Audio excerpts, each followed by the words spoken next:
1995 წელი 25 სექტემბერი. ეს არის თარიღი, როდესაც ქართული ლარი დაიბადა. ჩვენი ეროვნული ვალუტა უკვე 30 წლისაა. ამ წლების განმავლობაში ლარმა არაერთი სირთულე გამოიარა, მაგრამ გახდა საქართველოს დამოუკიდებლობის ერთ-ერთი მთავარი სიმბოლო. დამოუკიდებლობის აღდგენის შემდეგ ეროვნული ვალუტის შექმნამდე დიდხანს ფიქრობდნენ სახელზე, ფულის ერთეულის დიზაინსა და კუპიურებზე. ლარი ძველი ქართული სიტყვა, რომელიც საგანძურს ან ქონებას ნიშნავს. ბანკნოტებზე კი გამოსახეს გამოჩენილი მოღვაწეები, არქიტექტურული ძეგლები და ეროვნული სიმბოლოები, რომლებიც ქვეყნის მემკვიდრეობას წარმოაჩენს. ქართული ფულის ისტორია კოლხეთის სამეფოდან იწყება. 26 საუკუნოვანი გზა კოლხური თეთრიდან ლარამდე. მარიამ შანშიაშვილის რეპორტაჟი.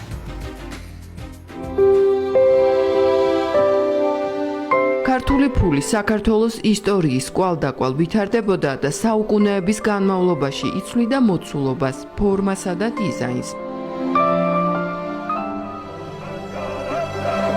არქეოლოგიური გათხრებისას ნაპოვნმა პატარა მონეტამ 26 საუკუნე დაითვალა. მას კი ჩვენი წინაპრები კოლხეთის სამეფოში ითვლიდნენ. კოლხური თეთრი ხელიდან ხელში ძველი წელთაღრიცხვის მე-6 საუკუნეში გადადიოდა. მიმოქცევაშიც 3 საუკუნის განმავლობაში იყო. საბრძოლო, სამეურნეო და სხვა იარაღები ლითონის წარმოადგენდა პირველ ყოფილ ფულს, თუმცა რაც შეეხება შუაოთ მონეტას, კოლხური თეთრი 2600 წლოვანი ისტორიის მქონეა და ჩვენი საძირკველია ჩვენი ფულის ისტორიის. ძველი ფული ერთმანეთისგან ნომინალური სისტემით წონითი სტანდარტით განსხვავდებოდა. რეალურად წონა იყო ნომინალის ხშირად გამსაზღვრელი ერთეული.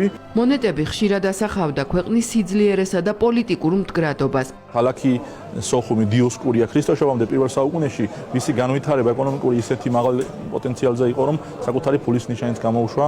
ესეც ჩვენი აფხაზეთის მემკვიდრეობას და დიდარ ისტორიას უსვავს ხაზს. მაგალითად, თამარ მეფის მონეტა ახლო აღმოსავლეთში და კავკასიის რეგიონში იყო სანდო ვალუტა და გადახდის საშუალება. 1890 წელს თბილისში გაიხსნა სათავადაზნაურო ბანკის ამიერკავკასიის განყოფილება, შენობა სადაც ახლა პარლამენტის ეროვნული ბიბლიოთეკა. თბილისის სათავადაზნაურო საადგილმამულო ბანკის დამაარსებელი ილია ჭავჭავაძე იყო. აქ წარმოდგენილია მაგალითად ქართველი ძალიან ცნობილი თბილისის სათავადაზნაურო ბანკის ფასიანი ქაღალდი, რომელზეც ილია ჭავჭავაძის ხელმოწერა დატანილი. თბილისი 19 საუკუნის მეორე ნახევარსა და მე-20 საუკუნის 20-იან წლების ჩათვლით იყო კავკასიის ფინანსური საბანკო ცენტრი. პირველი რესპუბლიკის დაბადებასთან ერთად ეროვნული ვალუტაც იბადებოდა. 1918 წელს საქართველოს დამოუკიდებლობის აქტის მიღების შემდეგ მთავრობამ ეროვნული ვალუტის შესაქმნელად მზადებაც დაიწყო. 1919 წელს პირველად შევიდა მიმოქცევაში დროებითი ფულის ნიშნები, საქართველოს დემოკრატიული რესპუბლიკის ბონები. ისინი 50 კაპიკის, 1, 3, 5, 10, 50, 100 და 500 მანეთის ღირებულების იყო. მომდევნო წლებში კი უფრო მაღალი ნომინალის 1000 და 5000 მანეთის ღირებულების ბონებიც გამოვიდა. მიდიოდა მსჯელობა სრულფასოვანი ეროვნული ვალუტის შემოღებაზეც. ეროვნული ვალუტის ძირითად სახელად შეირჩა საქართველოში მე-16 საუკუნიდან გავრცელებული ფულადი ერთეულის აღმნიშვნელი ტერმინი მარჩილი. გამოსახულებები წმინდად ქართულია, მისი დიზაინი ეკუთვნით ცნობილ ქართველ მხატვრებს დიმიტრი შევარდნაძეს, იოსებ შარლემანს, ჰენრიკ რინევსკის. პირველი ცენტრალური ბანკი საქართველოში 1919 წელს გაიხსნა. იგი დღევანდელი სახით, როგორც დამოუკიდებელი საქართველოს ცენტრალური ბანკი, 1991 წლიდან არსებობს.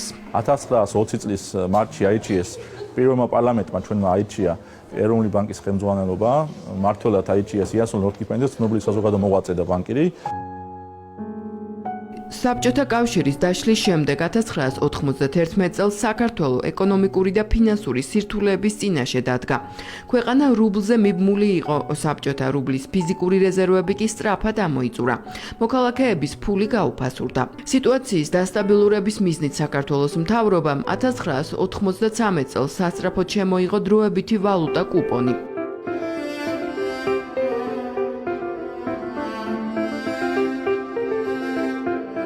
ლარზე და ეროვნულ ვალუტაზე საუბარი დამოუკიდებლობის მოპოვებამდე ეროვნული მოძრაობის აქტივობისას დაიწყო, როგორც სახელწოდებაზე, ასე ფულის კონცეფციაზე საუბარი 1999 წელს უკვე გაჩნდა პირველი დისკუსია. სწორედ ეს არის ქვეყნის ისტორიაში მნიშვნელოვანი ეტაპის დასაწყისი. მარტივი არ ყოფილა ახალი ვალუტის სახელწოდების არჩევა. განიხილებოდა ვარიანტები: მანეთი, ქართული მანეთი, მარჩილი, რვალი, თუმცა უპირატესობა ბოლოს ლარს მიენიჭა. ძველ ქართულ სიტყვას, რომელიც საგანძურსა და ქონებას აღნიშნავს. ის პირველად ჯერ კიდევ მე-12 საუკუნეში შოთა რუსთაველის პოემა ვეფხისტყაოსანშია ნახსენები. 10 და 20 ლარის ესკიზები კურიერი პიესმა ექსკლუზიურად გადაიღო, რომლებზეც ერთ დროს მუშაობდნენ, მაგრამ ფული საბეჭდ მანქანაში არ ჩაშვებულა. ამიტომაც ისინი საზოგადოებისთვის ნაკლებად ცნობილია. ეს არის საკმაოდ იშვიათი ესკიზის გამოსახულება. შემდგომში ლარის ავტორმა ნოდარ მალაზონიამ ჯერ შექმნა ქართული მანეთის ესკიზები და ეს ერთ-ერთი იშვიათია, მასე გამოსახული იყო რედაქტორ ტაბიძე. ლარის დიზაინის შემუშავება დაევალა ცნობილ ქართველ მხატვრებს, მამაშვილ მალაზონიებს. მათ გადაწყვიტეს, რომ ახალი ვალუტის საშუალებით გადაეცათ მნიშვნელოვანი გზავნილი, საქართველოს მრავალსაუკუნოვანი ისტორიის მქონე ქვეყანა, მდიდარი კულტურითა და ტრადიციებით. ლარი გახდა არა მხოლოდ გადახდის საშუალება, არამედ დამოუკიდებლობისა და ეროვნული სიამაყის სიმბოლო. 1995 წლის 25 სექტემბერს მიმოქცევაში შევიდა და 2 ოქტომბერს გამოცხადდა ერთადერთ გადახდის საშუალებად ლარი. 2025 წლის 2 ოქტომბერს საქართველო აღნიშნავს მნიშვნელოვან იუბილეს, ლარის შემოღებიდან 30 წლის თავს. ამიტომაც მიმდინარე წელი ლარის წლად ცხადდება. ლარმა შეასრულა თავისი მთავარი ფუნქცია. პირველი ღონისძიებაც უკვე გაიმართა. მას მსოფლიოში ცნობილი ცენტრალური ბანკებისა და საქართველოს ხელისუფლების წარმომადგენლები დაესწრნენ. ლარის შემოღებიდან 30 წლის შემდეგაც ეროვნული ვალუტა კვლავ თამაშობს საკვანძო როლს ქვეყნის ეკონომიკაში. მან გამოიარა კრიზისები და გამოწვევები, მაგრამ გახდა სტაბილურობისა და საქართველოს დამოუკიდებლობის სიმბოლო. ბოლო წლებში ეროვნული ვალუტის მიმართ, რომ მოქალაქეების ნდობა გაიზარდა, ამის შესახებ ეროვნული ბანკის პრეზიდენტი გვესაუბრა.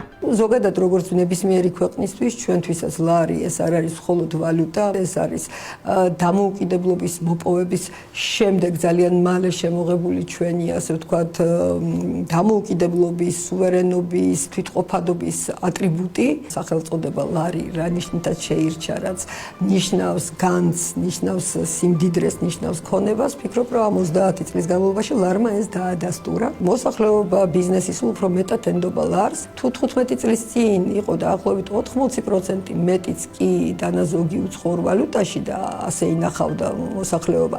ეხლა 50% არის თითქმის ლარში და ეს რიცხვი იზრდება. ლარი წარსულის მეხსიერება.